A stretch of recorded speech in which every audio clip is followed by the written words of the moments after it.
Hello, everyone, and welcome to the Top Deck, a magic podcast for the good, the bad, and the lucky. I'm your host, Spoody1, or Christian Kingsbury, depending on how you know me. And I'm here once again with my co host, Eric Nappy. How are you doing? I'm doing all right. Got a holiday party later today, so you know. Are you going to be hanging out with the core allies? No, I'm gonna be hanging out with a bunch of my drunk coworkers. Do your drunk coworkers also live on the plane of Zendikar? No, they live on the plane of misery. Ooh, I don't think we've been there yet. Not yet. It's a pretty bad one. We're probably going to go there within a couple blocks and then revisit that plane in the next block. Yeah, that sounds like about what we're doing. So, for you audio listeners who don't know what we're talking about, we now have some new overlays, and those are brought to you by yours truly, my amazing art skills. You might be thinking, if you're watching, we're actually on the plane of Zendikar. We're not. We're actually back at our houses, but I know the hyper realistic textures and designs might have had you fooled. So, if that's the case, I apologize. Yeah, I couldn't tell. I thought I was in Zendikar, and then I looked around. And I was like, oh wait, never mind.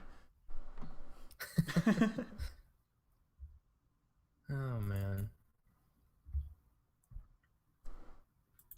All right. So, today we're going to be discussing buying magic cards or magic products for the holiday season.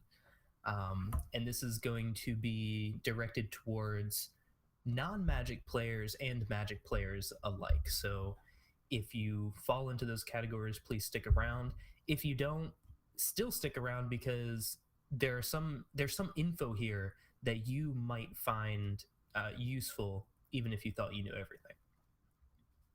Not to say that our listeners don't know everything, because I'm sure they do. They're great people. They're going to tell us they do. I know that much. But before we get into that, we've got a couple things we want to do first. We're going to have our first Crack-a-Pack this episode, much like every other Magic podcast that has ever existed, ever. The Crack-a-Pack is sort of a long-standing tradition, and we are not here to disrupt that tradition. It has to be done. However, we are here to disrupt the natural order of things. We are going to crack a pack and not talk about the best cards. When we crack a pack, we're here to discuss the absolute garbage of the worst of the trashiest garbage cards that have ever graced a garbage bin. Yeah. Basically garbage and also garbage. Garbage. So, this week we'll be opening a pack of Battle for Zendikar. Unfortunately, we were not able to get to our local game store to actually get a real booster pack. So this week, and hopefully this week only, we're going to be doing it online. So no magnificent pack opening sounds, though I can rustle some plastic here if that helps. But yeah, we apologize. All right. So here's our cards: Complete Disregard, Okay. Myers Malice, Salvage Drone, Kozilek's Channeler, Swell of Swell of Growth. Swell of Goat. Yeah. Tajuru Stalwart, Lava Step Raider, Reckless Cohort, Shatter Skull Recruit, Stone Fury, Wind Rider Patrol, Rot Shambler, Sylvan Scrying, and our rare is Painful Truths. Okay. So I've already realized a problem with this. Yes. I don't remember half those things you just said. You know what I might be able to do is screen share with you. Maybe. That would be best. Maybe, I don't know. Yeah, here we go. Screen share.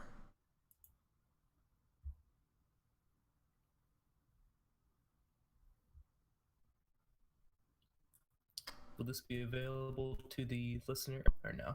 Unfortunately, no. Okay, well that's fine. At least I have this, and we can now have an actual conversation. Yes. All right, so let's get into this. Hmm. I'll let you choose Well, first. I gotta admit, I really hate Myers Malice, but I'm sure there is some usefulness to it. Um, Sylvan Scrying is pretty bad, but you know, if you're in the Converge deck, you might find a reason to play it. If you're in the Converge deck, I'm sorry. I've heard some good things about the Converge deck, but you typically, I don't think, want to be in that.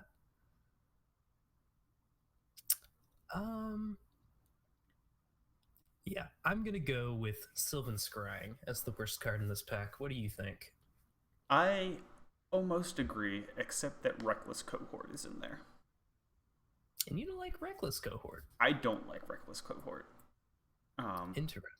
I don't like that ability has to attack each combat unless it's on a creature that has lots of power, or that is cheap for its power and toughness. Reckless Cohort is just bears with downside. Attacking each combat is not a downside. You're in red. It is a downside once you get to turn 3 and they have a 3/3. No, see, Reckless Cohort is a tutor. Not in the sense that it goes and gets another card, but it's a tutor for new players because not only does it teach them how to tap their red creatures and declare attackers, but also it teaches them all about combat tricks and how to bluff. This is true. It doesn't make it good though. It makes it It's useful. also an ally. It is an ally. That is basically its one upside. You're not a big fan of human warriors? I mean, I guess they go in some decks, but nothing in Battle for Zendikar. Especially not Fair Battle for Zendikar Limited. Well, I say Sylvan Scrying is by and large the worst card from this pack. Sorcery speed, you don't want to be casting any sorcery speed, land tutoring effects to your hand. Again, we mentioned that in the Converge deck you might want this effect, but that's really, in my opinion, you would really only want that effect if you were shafted a number of better effects in the rest of the draft. This is like the worst version of that effect in here. If you know, when it's used in constructed, it's good because you can go get these non-basic lands that are essential for your strategy. So if, for example, you're running a Tron deck and you need to get all the pieces of Urzatron, then yeah, it's great. If you have specific lands, like let's say, I guess in standard, I don't think people are running this. But if they are, it would be in one of those Eldrazi decks where you're running the different Eldrazi lands and stuff like that. Mm-hmm. Well, see, at least Sylvan Scrying, it may not have an impact on the board, but it can help you make sure you hit your land drops. Reckless Cohort, if you go second, Reckless Cohort is more than likely just there to die. This is true. But I still hold to the fact that I think I could be wrong, but if you are not attacking with your 2/2 on turn 3 already, you're probably in a bad spot in your red deck. It's possible. It depends which red you're playing, but yes, I agree. All right, well, I guess we'll have to leave that up to the viewers/listeners to who's correct there. I'm sure we know that Sylvan Scrying is the worst card, but of course, right after Reckless have Cohorts. To have an argument, right? Okay, yeah. All right. So the other thing, now that that's over with, is we've got another new spoiler, and this one's a legendary creature. Mm-hmm. She's even a core cleric.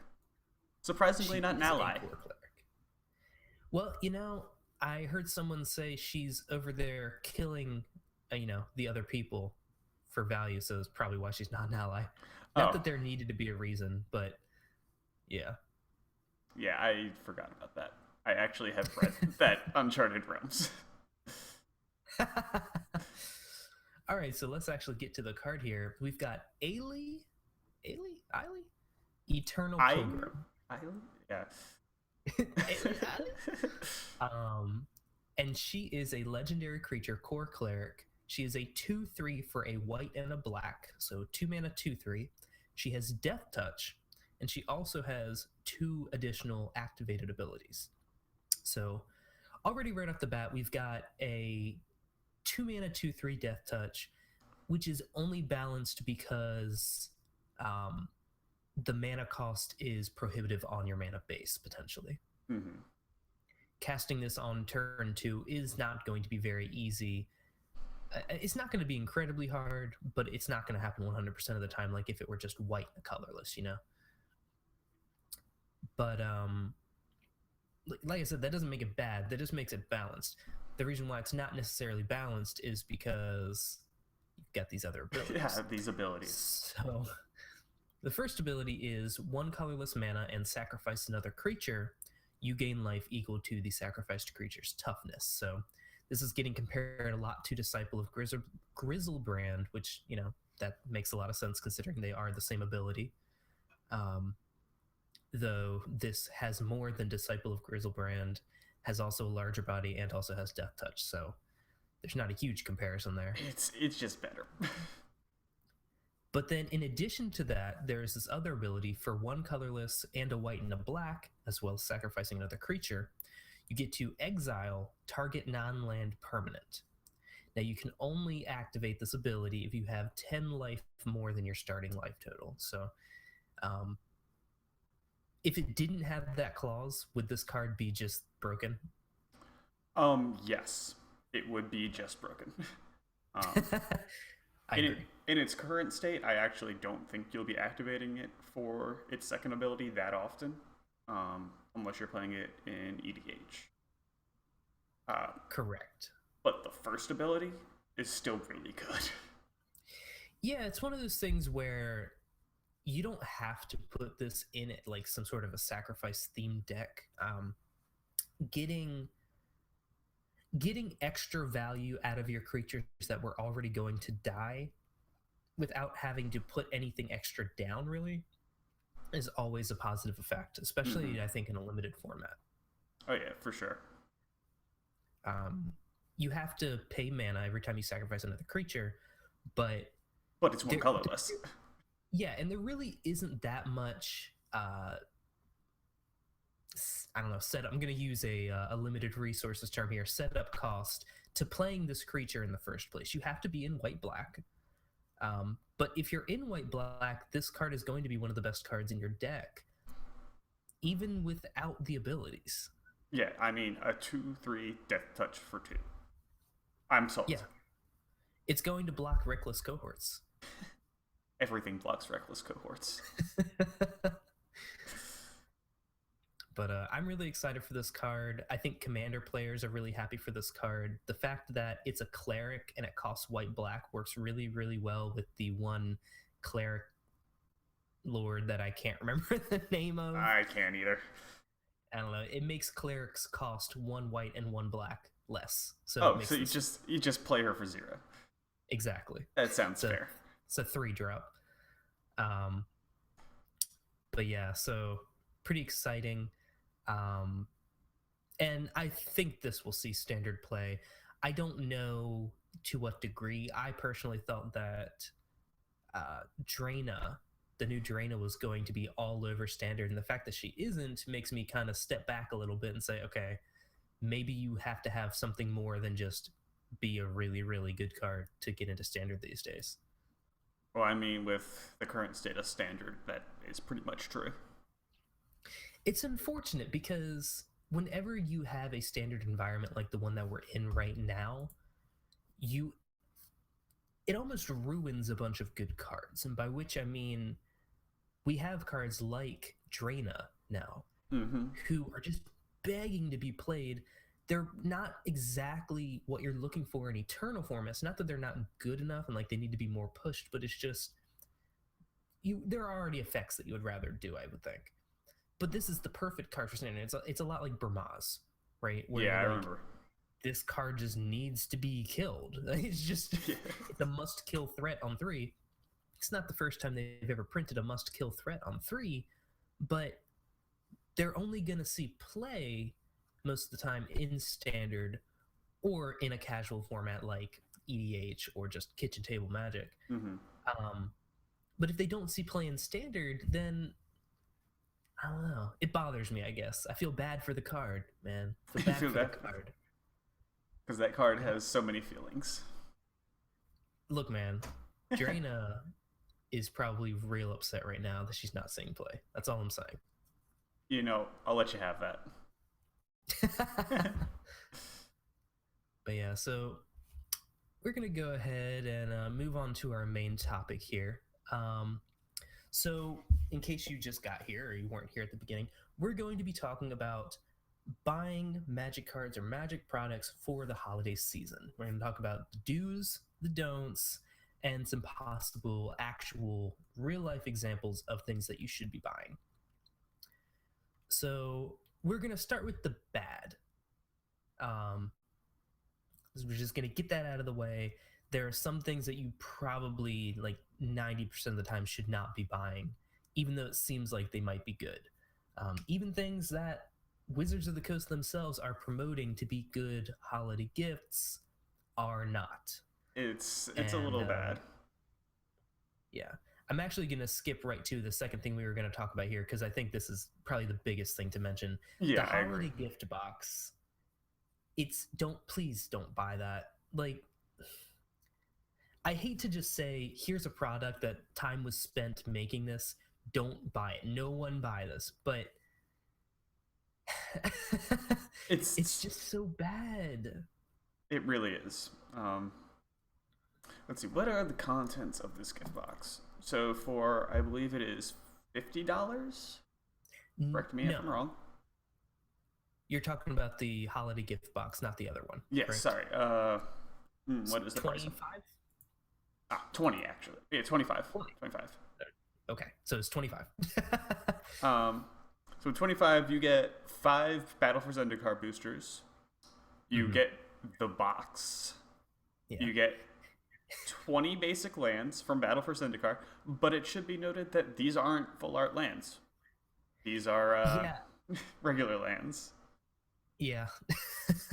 Then you get 6 plastic dividers, some stickers, some stickers, and an alt art card, which I don't know the card. It is the kitty cat. I'm trying to look it up now. So wait, give me a moment. Wait for it. I'm scrolling so hard you have no idea. Scythe Leopard. Scythe Leopard. So not something that is worth any money. No, not really. Essentially. Yeah. So for $25, okay, sorry. I'm just I read something that made me think it was also $20. For $25, you're getting all these items. And for $25, you're probably getting the value that they want you to be getting, by which I mean you're not really getting. It's not like you're paying $30 for 4 booster packs and then they're calling it a day. You know what I mean? Like the value is here, but it isn't because of the quality of what you're getting. And a lot of people have done videos on this. I know Tolarian Community College did a really good video on it that I saw personally.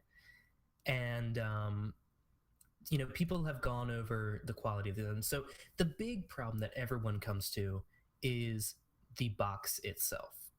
The design that they've chosen to use for this box year after year after year is inherently flawed. Yes, it falls apart, essentially. You put a little bit of pressure on it, the top breaks, the insides are flimsy, although I do believe that they kind of improved that this year. They improved the insides this year. They said they reinforced the lid this year. I don't know, man. It doesn't look reinforced to me at all. From what I've seen, you can look at it sideways and it splits right down the corners. Yeah. And I don't know why they keep pushing this design so much. It's not a good design. It looks nice, but Magic players aren't necessarily looking for looks nice when they're looking for something to hold their potentially hundreds to thousands of dollars of Magic cards. Mm-hmm. Yeah, you want something solid, not nice. Exactly. And this thing is the farthest thing from solid I've witnessed. Yeah. And the other big pet peeve that people have is not only are the basic lands not full art, but on the back of the box they looked to be advertised as full art. Yes, that was a little bit of shiesty advertising on Wizards' part. It really is. And I don't really know who they're aiming that to. I guess they're aiming that towards players who are familiar with the game, who are looking to buy it for the full art lands. I don't know if maybe someone in design thought that they were going to be full art lands and then they ended up not being. I don't really know. It may have been that it was going to be full art lands. Or somebody may have just taken, a pile of full art land picture from some other piece of advertisement that they had and just copied and pasted it on. Yeah. And we could go into detail. We probably shouldn't because of time, but we could go into detail discussing the fact that they probably should just be full art anyway. But yeah, this is like the only product that has those style lands in it for Battle for Zendikar. Yeah, it's like this, and then like what, the intro packs? I think so. Yeah, it's just, what's the point, man? Are they really afraid that people are just going to buy them out for the full art lands? I know that the fat packs that happened, but here's the thing. If you make it so it's not a scarce product, if you make the full art lands available in everything, that's going to drive demand down. Mm-hmm. I know personally, if there were full art lands in this gift box and there were full art lands in the intro pack, I love full art lands. I bought a fat pack for that reason. I'm not going to buy these products for more full art lands. I don't want the other cards. I mean, yeah. So what? I don't want the box. But anyway, so if you find yourself wanting to purchase this item for somebody, I actually had one purchased for me last year. I enjoyed it until I realized the box was broken. And, I still use it.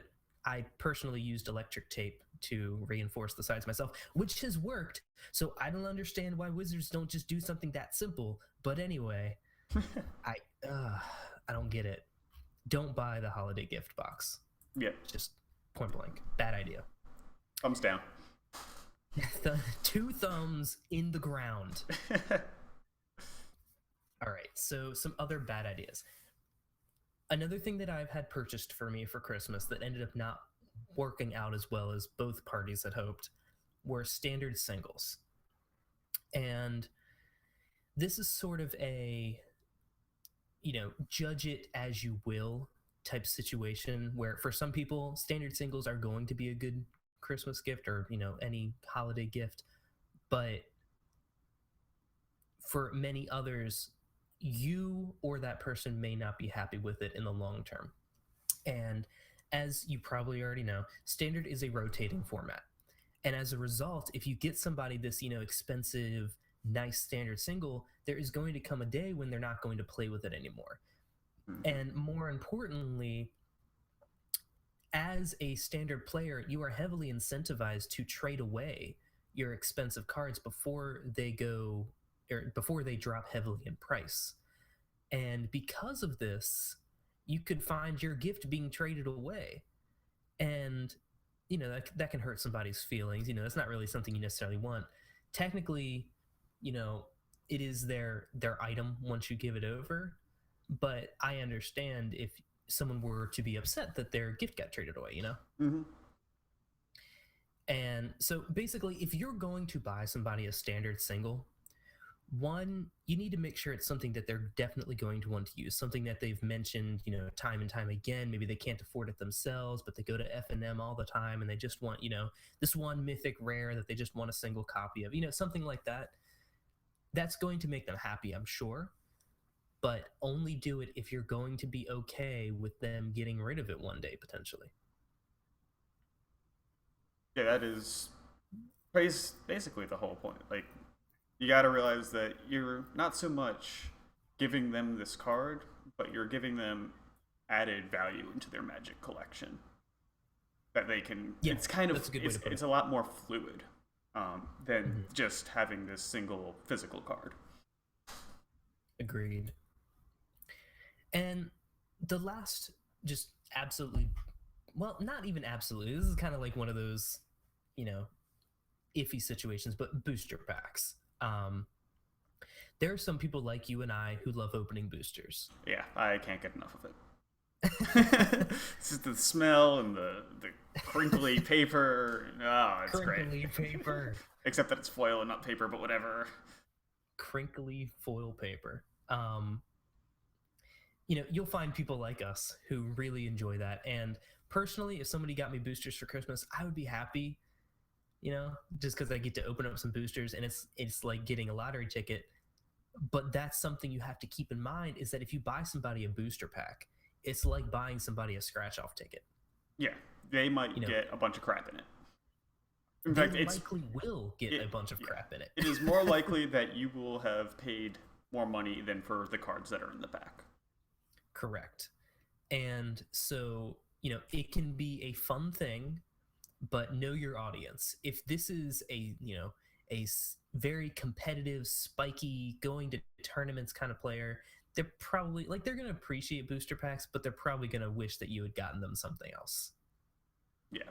Whereas, especially younger players love opening booster packs. They love the thrill of it. It's younger and newer players, I think. Yeah, newer players as well. Yeah. And again, there's nothing necessarily wrong with getting somebody a booster pack. It's just you have to know what you're getting into when you give them that gift, much like the standard singles. Mm-hmm. But don't buy the holiday gift box. I'd say booster packs are probably a good stocking stuffer. Like, don't buy 50 booster packs and say that's your present. Just buy one or two and stick them in a stocking. Yeah. Just like maybe you bought a booster box earlier on. You just grab a couple packs and you're like, hey, bunch of acquaintances at my office who somehow all play Magic. Man, that would be a good job. It would be, wouldn't it? Oh man, I should get that job. But anyway, you walk into work and you're like, everyone take a booster pack, and everyone's like, hey, this guy. And then you feel bad when the one guy opens Ulamog. Yeah, and you're like, that guy. All right, so that's a majority of the bad things that you can do. However, there are a lot more good ideas than there are bad ideas, but unfortunately, the bad ideas are the ones that everyone gravitate towards because they don't really know what they're getting into usually, especially easy. People who don't really play Magic. Yes. So we mentioned that there were plenty of good ideas. There really are. Some things that I've been given for Christmas that have been really, really good are accessory items, unique things, side products, stuff like that. For Christmas 2 years ago, my girlfriend got me these handmade wooden +1/+1 counters, and I don't have them on me. I should have actually gotten them, but they are carved out of wood, and they basically look like up arrows and down arrows with the the numbers +1 on them. On one side, you can flip them upside down, and then they say -1, and that's kind of cool because they're flat. You can put them on the card. They work. They're unique. They're interesting. I love them. I loved that gift because this wasn't something that everyone else had. And I know every time I went to F&M and I used them, I would get so many compliments. People are just like, oh, that's so cool. I loved that. And I'm somebody who likes having unique items, things that are kind of, my own that you don't see everywhere. And those are really, really good ideas because also those things are going to be used. Yes, they will definitely be used. They're useful. They don't have they don't have to go into a specific deck. They don't have to be played in only a specific format. +1/+1 counters are going to get used in almost every single game that you play. Yeah, and these items we're talking about are things like dice, like counters, even things like sleeves, deck boxes, playmats. Hmm. While all items are not created equally, um, and again, use your own discretion. If you know somebody who has a playmat they already love that like they spent a lot of money on, probably don't get them another playmat because you can only use so many playmats. You can pretty much use one at a time. I mean, I guess you Right. could use more than one at a time, but it would be kind of pointless. It'd be really squishy. It would be. And same with things like deck boxes. If they have like this $100 handcrafted wooden deck, I don't know why they would have a wooden deck box if There's it was actually like some really nice wooden deck boxes. That was something I was going to mention. right. Well, I guess in my mind I was thinking like the plastic ones that you can get where it's just like small. I don't know why. Anyway, things like that. If they have something that they really enjoy that they've probably spent a lot of money on, there's not going to be a lot of value in getting them that is probably just going to be less than what they already have. But sleeves, make sure you get them sleeves that they like. I know we here are huge advocates of not getting the art ultra pros because they're really bad. They're bad. Well, actually, we're going to talk about this more later. Oh, okay, there we go. But yeah, it's there are good options out there. Go to places like Pinterest or Etsy. Mm-hmm. Like you can find these things pretty readily if you know what you're searching for.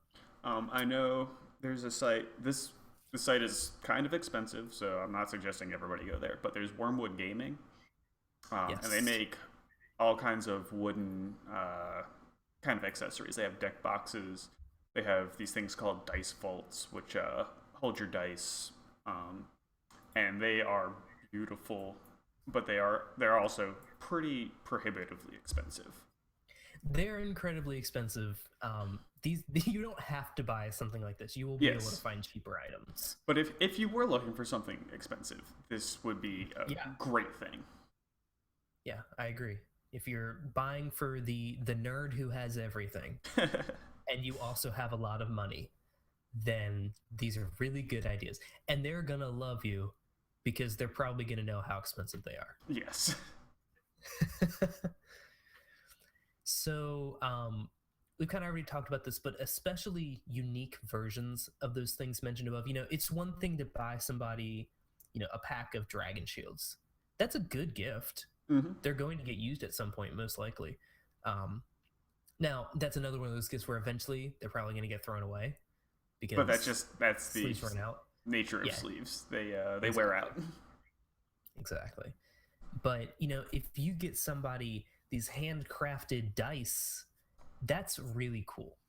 And that's going to give them something that they will never, well, hopefully they will never want to get rid of. These are also things like we mentioned that aren't going to get traded away. Yes.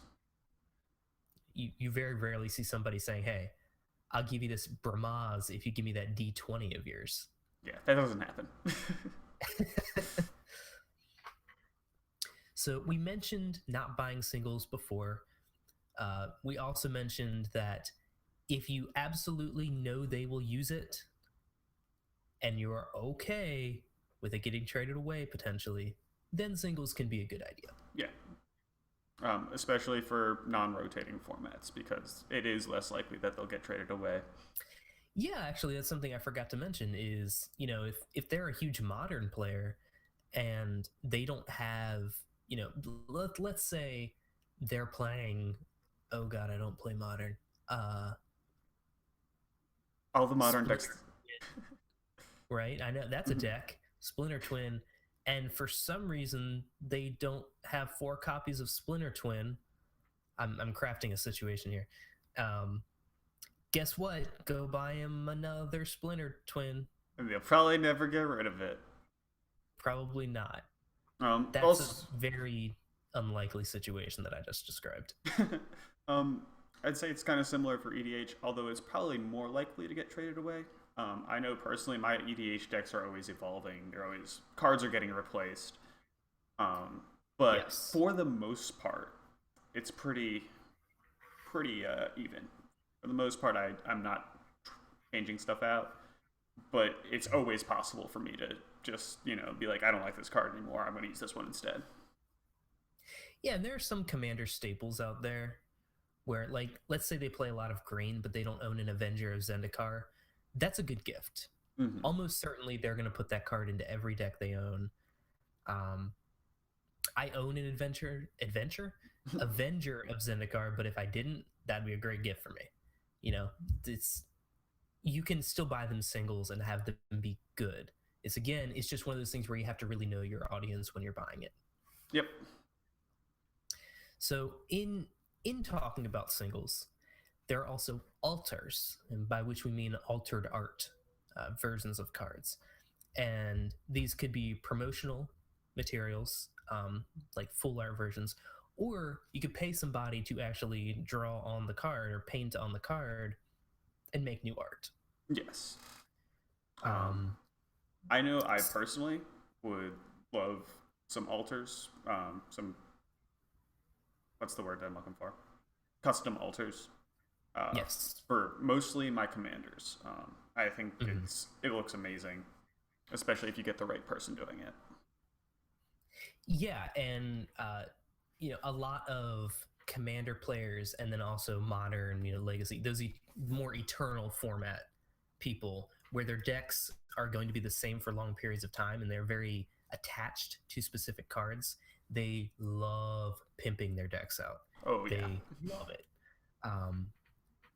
And now, something to keep in mind: don't take one of their cards and go get it altered. Don't do that.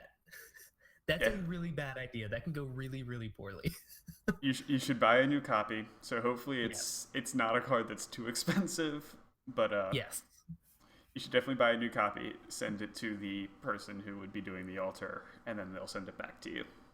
Right, because in that case, just in case, like, they want to just keep the altered card and use the other one so it doesn't get damaged, or maybe they just don't like the art. That would kind of suck. But if they don't like the art, you don't want to have ruined their card. Yes. So buy a new card. Don't be that guy. And the last good gift that we're going to talk about is, if they go to a store often, their own local game store, go up to that store and ask them about getting a gift card, or maybe giving them some store credit for that person. Mm-hmm. It's a great gift. They'll be able to spend. It takes a lot of the work out of it for you. You don't have to worry about getting them the wrong card, or getting them sleeves that they're not going to like, or getting them a deck box that's not very good. Yeah, and if there's somebody who likes to go and draft on weekends, oh yeah, you're paying for a draft or two, and that's not something you could buy for them, elsewhere. You could buy them the packs, but that's not the same thing. Yeah, it doesn't work very well. Yeah. So that's a good gift. If they don't go there very often, maybe try to stick to something else. Because I know I used to go to this one store, and the last time I went there, I did really well, and I got like a $15 gift card in store credit, and I haven't been back since. And I'm just kind of like, I've got this $15 sitting in my wallet. I'm like, you could be a draft, but you can't be a draft. It makes me sad. So now that we've discussed what the main good things are and what the main bad things are, we're going to discuss in more detail kind of strategies when you're buying these products. Actually, before we get into that, I'd like to quickly go over the Channel Fireball box. Sure, yeah, let's go over that. So real quick, Channel Fireball box, it is $50. And it comes with 2 life pads, 1 pen, 1 William Jensen token, 1 LSV signed elemental token, an assortment of Channel Fireball foil tokens, 3 spin downs, 1 Battle for Zendikar pack, 3 Cons for Tarkir pack, 3 Theros block packs, 1 Modern Masters 2015, 1 original Zendikar booster pack, 1 set intro pack, which comes with 2 boosters, 3 non-English booster packs, an 80 count of the Ultra Pro art sleeves, and an Ultra Pro deck box. I believe you said someone had done the math, and as far as just monetary value, it's worth the $50, correct? I believe that is the case, yes. I haven't actually done the math myself, but that's just because I'm too lazy to do that. Yeah, me too. This has some really cool stuff in it. Life pads and some of the tokens that Channel Fireball puts out. Really cool. Original Zendikar booster. That's also something that's incredibly cool. I would love to open one of those. I also would. Non-English boosters. Depends on your audience. I personally don't like non-English cards. Modern Masters boosters, they could be, some money. It's actually a lottery ticket. It is an actual lottery ticket. All the other boosters, I mean, it comes with, another 7 boosters. It's just fun stuff to open. 9 because of the recent set intro pack. Oh, yeah. There are a lot of things about this that I'm a little bit hesitant on and a little bit confused on. I'm trying to figure out who their target audience is with this holiday crate. It's really hard to pin down. Because I see things like the pen, the life pads, the spin downs, the recent set intro pack. These are all you would expect to get for somebody who's new to the game, right? Am I wrong in assuming that? I would say most of it. Life pads, maybe not. Everybody likes to have life pads.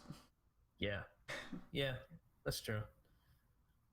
But the rest of the stuff, yeah, I would say, these seem like, new player items. And again, these are boosters we were talking about, which, like we mentioned before, somebody who plays this game competitively and already has a bunch of cards is probably not going to be that excited about boosters in the long term, They're not getting that much value. Mm-hmm. But also the boosters they chose really confuse me. Yeah, half of them aren't even in standard. What's it with the 3 Theros block booster packs? Because they're trying to get rid of Theros block packs. That's exactly nobody's buying them anymore. And that, I guess, that kind of bothers me. And then the 3 non-English booster packs, I'm just like, what? And those, it just says non-English. They could be from literally any set.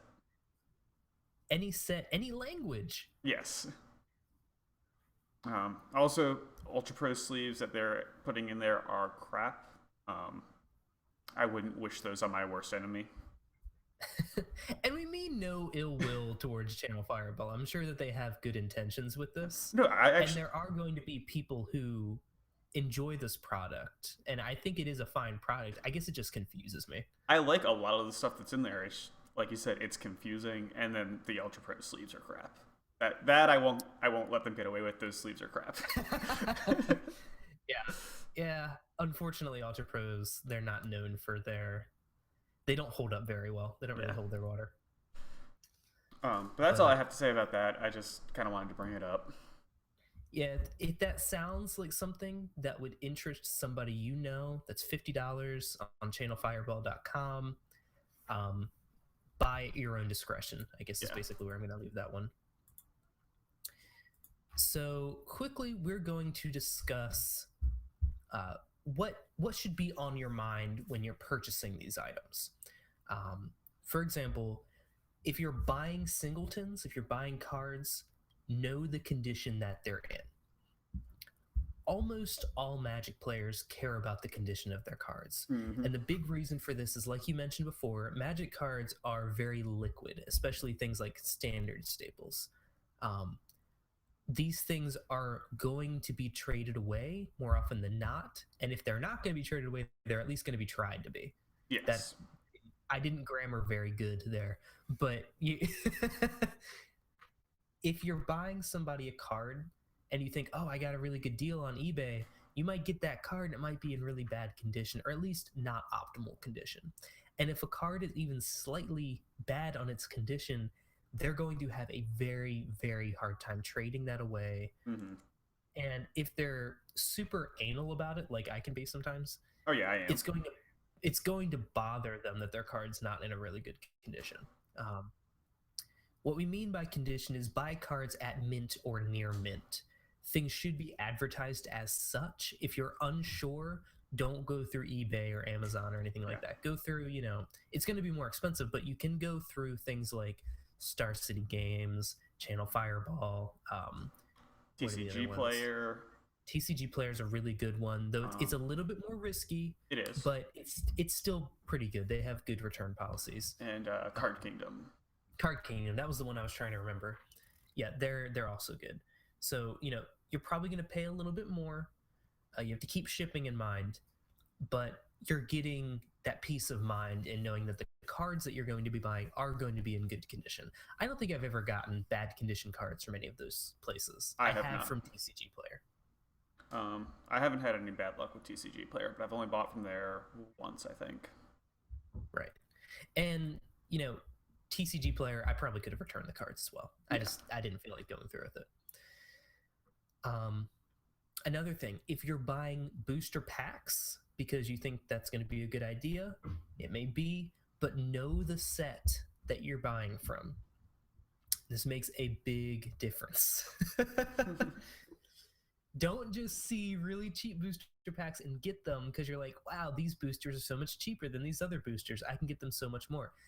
That may be because they're a standard player and those booster packs just rotated. Mm-hmm. Or maybe they rotated 3 years ago. Yes. And again, I don't really know who we're speaking to here. I feel like people who are listening to this probably already know this stuff. But maybe, if you're listening to this and you think there's a chance that maybe your parents or, someone related to you, a friend, is going to be buying you Magic cards, remind them of these things. Because they're not going to know this. This is, second nature to us as Magic players. They don't have any idea. They think they're buying, like, bicycle cards, They're like, oh, you want the foil 2 of spades? I got that one. Oh, man. So, if... buying them standard booster packs is probably better than not, unless you're getting them one of the more high-profile booster packs. You mentioned being excited about the original Zendikar booster pack in that holiday crate. Those are pretty cool. Those are going to be more expensive, but those are pretty cool because those come with full art lands, and there are some really expensive cards in those packs. So. This is one of those. These are the $3 scratch offs. Yeah, but they what was the word I was thinking? And if the person that you're buying for has been playing Magic for a long time, something like a Zendikar booster pack is kind of nostalgic for them. Yeah. Yeah. And don't get them a Homelands booster pack. Yeah, whatever you do, never buy a Homelands booster pack for any reason at all whatsoever. Just don't do it. It's horrible. What we're getting at here is that you need to research. You need to research what you're buying.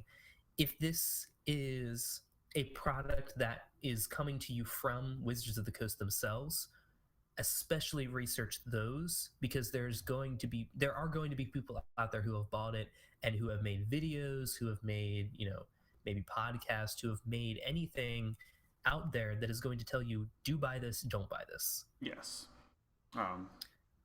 Basically any Magic product you can think of, someone has done a review on at some point.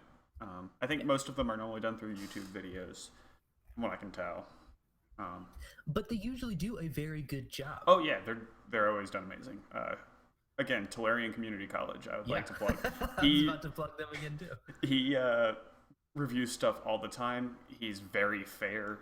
He's very real about it. He's never paid by the product, the people who make the product. So right. Another one that I watch is Boogie2988 on YouTube. He does really good stuff. He also did a review on the gift box. And you can find these things. If you Google the product, you will find reviews on it. Yes. If this is something that is a little bit more unique, like if you're going through, let's say, Pinterest and you find handcrafted D20s, okay, there probably aren't going to be like a ton of reviews on this product. But you can even message the person and ask them questions. And, maybe everything works out and you're good to go. if you're going through eBay or Amazon or even TCG Player and you're buying sealed product or singles, look at who you're buying from. I shouldn't have to say this, but there are people out there who don't know this. If this person is not, if they don't look like a reliable source of cards, do not buy from them. Mm-hmm. It is very risky. The cards may come in bad packaging. They may be damaged. They may not ship. They may not be the cards that you actually paid for. Right. They may be not foil when you want them to be foil. That's another thing. You know, some players say they want foil cards. Don't accidentally get them the non-foil version. There's a reason they want the foil version. They probably already have the non-foil. Exactly. It's not the same thing. So yeah, the main thing, just before you buy, do your research, know what you're buying, know the set, know the condition. Magic players are picky. Yes. We're oh my picky, god. And we're opinionated, and we just want the best there is. We're not really stuck. Well, not all of us are stuck up. A lot of us are. Just know that what you're buying is more than just, like I said, a pack of bicycle cards here. You're buying a hobby item. Mm-hmm. You're buying a collector's item. You're buying something that is going to be used and stored to look at, to trade potentially, to enjoy for a long time. And they're an investment. They are definitely an investment. Sometimes they're a bad one. Most of the time they're a bad one, but they're still an investment. I personally have had some very bad investments in some Magic cards. Scuttling Doom Engine. Hey. Who said that? Scuttling Doom Engine, Prognostic Sphinx, Arbor Colossus. But anyway, I did buy foil Monastery Swift Spears for $3 a piece. Hey, there's something. Yeah, that probably brought me even.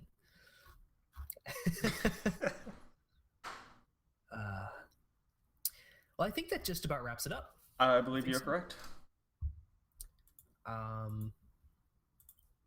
Yeah, I don't think I have anything else that I need to say on this subject, except don't buy the holiday gift box. Yes, definitely don't buy that. It's no, just no. Yeah.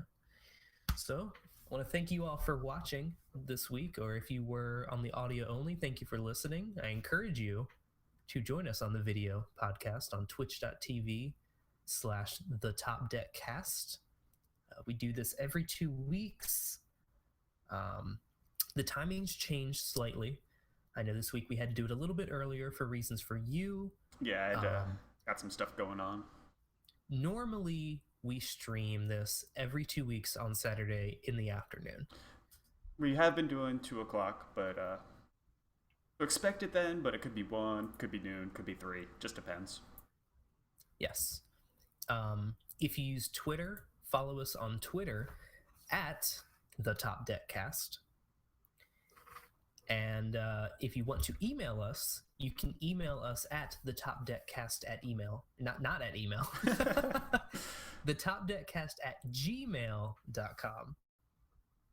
And we will get back to you once we get that message. Is there anything else you wanted to say? YouTube. You can look us up on YouTube. Yes. More. I really want to get some more subscribers. That way we can get a custom URL. That would be amazing. Mm-hmm. Agreed. But again, all of our podcasts all of our recordings are live on YouTube. Not live. They're put up on YouTube. I have a very hard time with the speaking. The speaking is the difficult. So, if you want to watch instead of listen, and you're listening right now, go check it out. Yeah, if you are watching through the video and you feel like you just want to switch to the audio, check us out on buzzsprout.com, where you can find all of our previous podcasts as well as future ones. As of this podcast, we're going to be shooting for iTunes. Yes, that should be about a week after the podcast goes live that we apply for it. Right. And then maybe, I don't know, another couple of days until it actually starts showing up. So if we manage to make that work, And especially if you're listening through iTunes, please give us a review. That's really important for us as a podcast. It helps us grow. It helps other people find us. You know, those peepus. Them peepus. And yeah, you know, leave a comment on the YouTube videos, anything. Just make yourself known. We want to interact with the viewers and the listeners and really get some feedback on what we're doing here, because we would like to make this, you know, a big thing one day. Yeah, I mean, we both enjoy doing it. I love doing these. We want to know how it can be improved for you guys. Yeah. But anyway, that's enough of that. We've been droning on for long enough. So, without further ado, I want to thank you all for listening, for watching, and until next time, may you never be mana screwed. See ya. Bye. All right, cool. So Twitch chat. If you guys got any questions, now's your time. Yep. If we don't get any in about 3 minutes, I will take us off the air. Sounds good.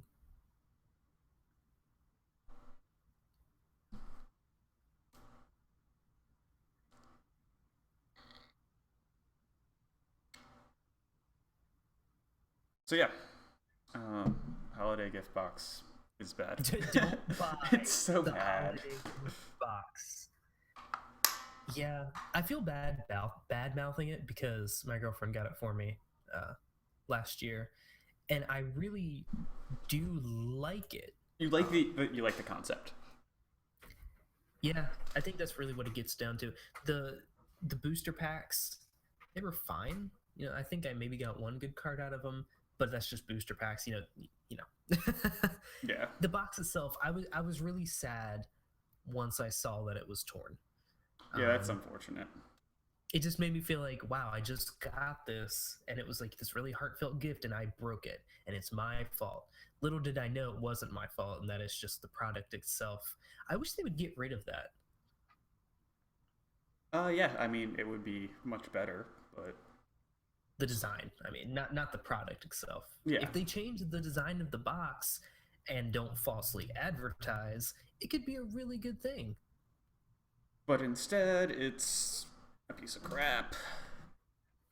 Really is. Also, I really still don't understand why they didn't put full art lands in it. I don't know. I really just don't understand it. It feels like you could just make the argument, well, they want the full art lands to be more special. The non-full art lands are rarer than the full art lands at this point. And still nobody wants them. The only people who potentially want them are people who collect all the lands.